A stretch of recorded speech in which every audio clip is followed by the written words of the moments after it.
Yeah, what do you make of what's playing out in Iran? I mean, I'm interested to see whether or not we're watching a genuine shift away from this hardline mullah control. We've seen some incredibly brave scenes on the streets in Iran.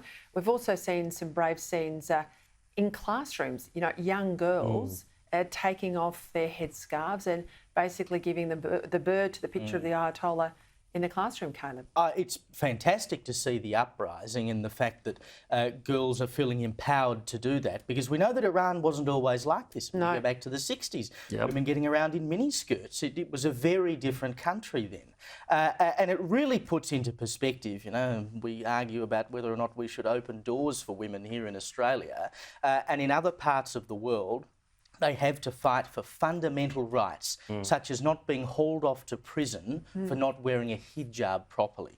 And we should never forget that that is going on in the world right now, and we ignore that. And I mean, Western third-wave feminists seem to be more interested in talking about the distribution of work at home and various other things that are pretty minor when you put it into perspective and look at this.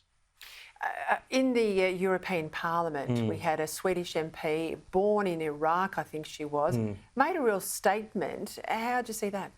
Yeah, and this was something that is sort of a social media trend, women cutting their hair in protest of what is happening in Iran. Look, I'll be honest, I don't have a lot of time for things like this. I don't think the Ayatollahs lie awake at night worrying about women cutting their hair on TikTok or whatever. But, I do appreciate the passion. I do appreciate, as Caleb said, we have focused on third-wave gender issues in rich countries. It's great to see people actually talking about actual systems of oppression, real women's oppression in the Islamic Republic of Iran. The question, though, is if you get rid of the current regime and the regime does fall, what comes next? Maybe they should bring back the Shah. I don't know.